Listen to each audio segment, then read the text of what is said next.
joinha com vocês. Como estão? Tá muito frio aí hoje que vocês estão assistindo a aula? Porque hoje que eu estou gravando está muito frio, inclusive eu estou de luva. Hoje está congelante, tá, galerinha? E olha só, deixei aqui um recadinho que eu recebi logo quando eu cheguei. Então eu cheguei na sala com aquele friozinho e já tava esse recadinho maravilhoso aqui. Vejam só se é ou não é para começar o nosso dia melhor ainda, né?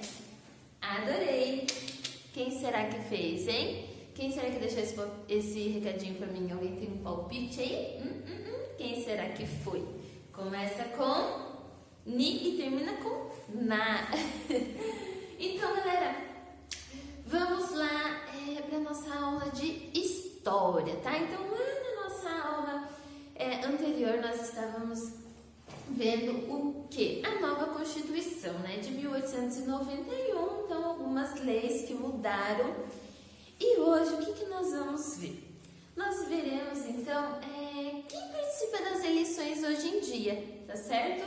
E vamos dar continuidade, então, ao nosso conteúdo, falando, vendo como é que, sobre os grupos, os diferentes grupos lá daquela época que cada um tinha um interesse e queria que como que eles queriam que fosse a política no Brasil, certo? Então, vamos lá, pessoal. Como é hoje em dia a nossa política? Quem pode participar das eleições? Na página 152, então, nós temos o quê? Um texto, certo? Que vocês já leram, não é mesmo? E o que esse texto fala, né? Ele traz, então, como que é a nossa política para vocês saberem, então, como que é atualmente, beleza? Então, o que ele diz? Quem pode se candidatar a algum cargo político aqui no Brasil? Então, ele diz que lá na Constituição diz o seguinte, que a pessoa precisa ser brasileira, ela precisa estar em dia com o serviço militar. O que é estar em dia com o serviço militar, hein? Alguém sabe me dizer? Então, pessoal, olha só. Os meninos, quando completam 18 anos, eles precisam se alistar no Exército Brasileiro. Vocês já ouviram falar disso? Então, todos os meninos são obrigados a fazer essa inscrição lá, tá? Aí o exército chama, faz uma entrevista, fazem lá todo um protocolo que é normal. Aí tem alguns que passam, que né, entram no exército, servem lá o exército por um período, e há aqueles que não entram, tá? Alguns têm aquela opção de, eu quero participar, eu quero entrar, e também tem a opção de, não, eu não quero, tá? Então isso está em dia como serviço militar. Certo? É você ir lá se alistar. E quem não faz isso, então, não está em dia, tá bom? Está devendo. Então, quem mais que pode participar da política hoje em dia, gente? A pessoa precisa estar filiada a um partido político. Então, existem vários partidos, sabe? Sabe aquelas propagandas que nós vemos, propagandas eleitorais, que lá no final fala a gente não entende nada? Então, são esses partidos, né? E também que vocês sabem, né? Essa briga de partido, do PT, democratas, que mais que tem? PT do B, PMDB, esses partidos aí que a gente ouve falar, certo? Então, que mais? Além de estar afiliado a um partido, será alfabetizado, terá a idade mínima de 18 anos, tá bom? Mas para cada cargo existe uma idade mínima, ok? Então vamos ver lá, para vereador, a pessoa tem que ter no mínimo 18 anos. Se ela tiver menos que isso, ela não pode se candidatar a vereador. A deputado, então ela tem que ter no mínimo 21 anos. Se tiver menos, ela não pode se candidatar. O mesmo ocorre para prefeito e para vice-prefeito, tá? Então, se eu quiser me candidatar a prefeita da nossa cidade, eu posso, porque eu já tenho mais de 21 anos, tá? Mas veja lá, para governador e vice-governador é 30 anos que tem que ter no mínimo. Então, eu posso me candidatar a governadora do nosso estado? Não posso, porque eu ainda não tenho 30 anos, tá bom? Aí nós temos o quê? Para presidente, pessoal. Então, para presidente e para vice-presidente e também para senador, tem que ter no mínimo 35 anos. Então, ó, se eu quiser ser presidente do Brasil, eu não posso, tá? Porque eu não tenho 35 anos. Se eu quiser também ser senadora, também não posso, porque eu não tenho 35 anos, tá bom? E outro detalhe, se eu quiser me candidatar a vereadora aqui da nossa cidade, eu só posso me candidatar se eu votar aqui, tá bom? Então, se eu votar lá em Curitiba, eu não posso me candidatar aqui, certo? Tem que ser no mesmo lugar que vota, na mesma cidade, tá bom, pessoal? Por que nós estamos vendo sobre isso? É importante vocês saberem, né, disso, e também porque esse ano tem eleições. Vocês sabem para quais são os cargos desse ano que nós vamos votar? Quem vai, os cargos que vão se eleger? Quem aí sabe, galera? Quem não sabe, dá uma pesquisadinha lá, certo? Vamos falar então rapidinho o que eles fazem, né? Então, o que um vereador faz? Você sabe? O que um prefeito faz? O que um senador? O que o presidente? Gente, é tanto cargo, e o que eles fazem, afinal de contas, né? Então, cada um tem um papel muito importante na política, certo? Porque todos eles, esse conjunto, tá? Porque ali ninguém trabalha sozinho, pessoal. Então, um precisa do outro, cada um com sua função, certo? Para fazer com que a nossa cidade, o nosso estado ou o nosso país funcione. É a mesma coisa numa escola. Os professores trabalham sozinhos? Não. A direção trabalha sozinha? Não. O pessoal da limpeza trabalha sozinha? Não. O pessoal da cozinha trabalha sozinha? Não. A secretaria trabalha sozinha? Não, né? Então, para uma escola funcionar, precisa de cada pessoa no seu setor, certo? Cada um exercendo a sua função. A mesma coisa acontece com os políticos. Cada um tem uma função e eles precisam exercer essa função, certo? E qual é? Então, vereador. Quem sabe aí o que um vereador faz, pessoal? Então, o vereador, o que eles fazem? Eles aprovam ou eles rejeitam as leis do município, tá? Então, os governadores aqui da nossa cidade não podem aprovar ou rejeitar alguma lei lá de Curitiba, por exemplo, tá bom? Eles só fazem isso aqui na cidade, tá? O poder deles é somente aqui. Um deputado, o que ele faz? Então, o deputado ele faz a mesma coisa que um senador. Que um vereador. Só que no caso, o deputado não é só em uma cidade. O deputado é num estado inteiro, tá bom? Então, ele vai aprovar, vai rejeitar alguma lei.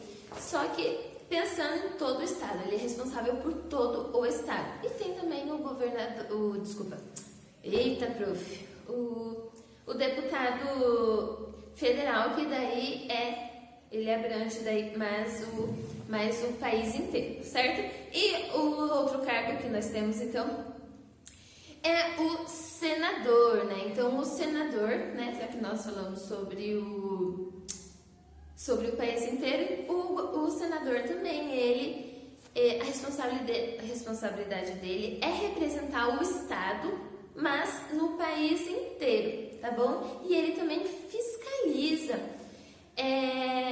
algumas funções lá dentro do governo federal, tá? Daquele governo que abrange todo o país, certo? E ele também aprova leis, discute problema. Então, o Brasil está sofrendo por tal problema, então os senadores vão lá, se reúnem, discutem, eles organizam projetos para melhorar esse problema, essa situação do país. E o prefeito e o vice-prefeito, o que eles fazem? Então, o prefeito, ele é a autoridade máxima ali na cidade, tá bom? Então, ele que vai administrar, certo? Então, ele só administra a cidade.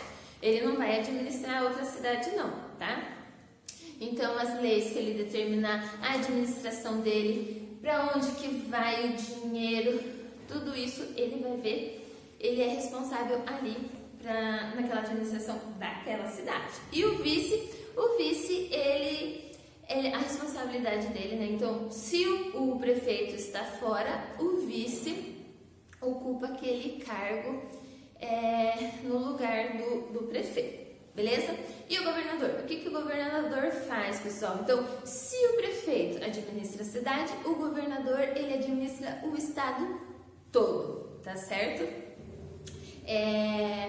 E o vice também, né? Então, na ausência do governador, o vice fica ali responsável também para elaborar as leis, para ver para onde que vai o dinheiro. Se o estado está precisando da ajuda do governo federal, né, do governo que administra todo o país, então é o governador que vai lá e tenta ajuda, tá? Busca essa ajuda. E o presidente, né, pessoal? O que o presidente faz? Então, o presidente, ele administra o país todo, né? Então, ele é o chefe desse estado, certo? E ele também, ele cria leis, ele que vê o que é necessário ali para aquele país, beleza? Então, ele é o chefão, ele é responsável pelo país todo, certo? Então, galerinha, pensando em tudo isso, respondam ali aquelas questões da página 152 e 153, tá bom? Que é referente a esse texto, certo? Então, agora vamos voltar lá para a nossa história, lá daquela República Velha, né? Esse período que nós estamos estudando, do fim da monarquia, acabou a monarquia e começou a República, ela é chamada de República Velha. Tá, pessoal? Então, o que nós vemos lá na página 154, tá? Aquele texto, ele relembra, então, os grupos que exigiram o fim da monarquia, né? Então, nós tínhamos os fazendeiros, os militares, estudantes, médicos, advogados, que queriam o fim, então, da monarquia, e eles buscavam o quê? A modernidade para o Brasil, assim como era lá na Europa. Então, eles estavam se inspirando lá nos países europeus, tá bom? Porque a forma de governar da República seria uma nova forma de governo e que trazia melhores benefícios, tá bom? Seria uma forma melhor de governar. Então, nós temos aqui no quadro 3 grupos e cada um defendia uma forma da república, tá? Então, nós tínhamos a camada média urbana, que não era aquele povo rico, tá? Não eram os militares, era aquela população que eles foram chamados de radicais. Por quê? Porque eles queriam que a participação ampla da população, eles queriam que todo mundo participasse dessa política e do governo e que não ficasse centralizado, tá bom? Então ficasse uma coisa mais que todos fossem beneficiados. Mas já os militares, eles não, eles queriam que um governo mais forte, tá? Para isso, então, o governo precisava ser centralizado. Os estados não podiam ter poder. Por quê? Porque isso, na visão dos militares, poderia dividir o país, tá bom? Então, gente, nós temos aquela charge ali, tá bom? O que nós temos naquela charge? O que nós podemos observar? Nós temos ali quem? Quem é essa pessoa? Ele é, então, o presidente, né? Que foi o primeiro presidente do país, que é, qual é o nome dele? O Deodoro da Fonseca, né, pessoal? Então, ele governou desse período de 1889 a 1891. Mas vejam lá, gente, onde que ele está? Ele está em cima de um barril, né? E o que ele está fazendo, galera? Vejam lá o que está saindo daquele barril. Não dá para enxergar direito, mas ali existem algumas palavras, mexericos, intrigas, desrespeito. Então vejam só, o que ele está tentando fazer com essas palavras, né? Com esse fogo que está querendo chegar até o barril, ele está querendo apagar. Porque se ele não apagar, aquele fogo vai chegar no barril e vai acontecer o quê? Vai explodir, né? Então, ali está representando o governo dele, que ele está tentando ali amenizar situações para que a situação não piore e aquilo se desestabilize. Por quê, pessoal? Porque o governo dele foi muito criticado, tá? Houve sérios problemas, muita corrupção. Ele era um presidente muito autoritário, então na primeira votação que teve, há indícios de que as pessoas iam votar com armas apontadas para elas. Imaginem só, por quê? Porque elas tinham que votar nele, entenderam? Então vejam só, foi muito criticado e com isso houve a queda dele e quem entrou no lugar foi o vice-presidente. Quem era o vice-presidente? Era o Marechal Floriano Peixoto. Lembra lá na primeira aula que nós vimos os monumentos, as praças com o nome Marechal Deodoro e o Floriano Peixoto? Então, porque daí então o vice se tornou o presidente no lugar dele, tá bom? E ele governou de 1891 a 1894, beleza? Mas vejam só, pessoal, o que nós temos também? Nós tivemos outro problema, porque enquanto essas duas camadas populares defendiam também situações diferentes, nós tínhamos outra camada que também defendia um governo diferente, né? Do jeito que eles queriam, pensando em seus benefícios próprios, que eram as elites estaduais, né? Eram aqueles fazendeiros, aquelas pessoas que possuíam muito poder aquisitivo, pessoal. É isso mesmo. Então, o que eles queriam? Eles queriam que a república ela fosse descentralizada do governo federal, entendeu? Então, que cada região tomasse as suas decisões, tá? E para isso, para que essas decisões fossem respeitadas e elas tivessem mais poder. E será que elas conseguiram? O que vocês acham, hein, pessoal? Então, vejam lá, lembram que da época do café, que as fazendas cresceram, né? E aquelas fazendas estavam concentradas bastante aonde, né, pessoal? Onde que elas estavam concentradas? Em quais estados? Vocês lembram lá? Então, lembra que a região ali de São Paulo tinha muita produção de café, né? Então, podemos dizer ali que naquela região do Sudeste tinha bastante concentração dessas elites, né? Porque era a região que tinha muitas fazendas e a maioria tinha muito poder aquisitivo, certo? Então, pessoal, nós temos ali duas charges que retratam essas elites.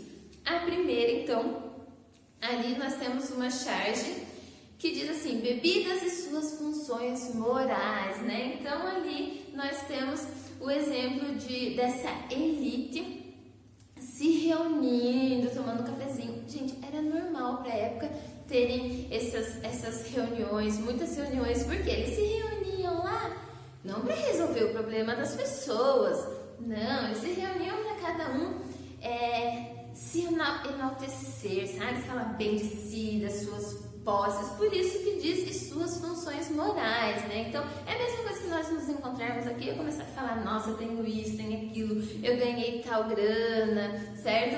E também ficar elogiando vocês, entenderam? Tudo isso em busca de algum benefício. Então, se eu ficar te elogiando, eu sei que você vai acabar me beneficiando com alguma coisa quando eu precisar de um favor, entenderam? Então, tudo tinha um motivo.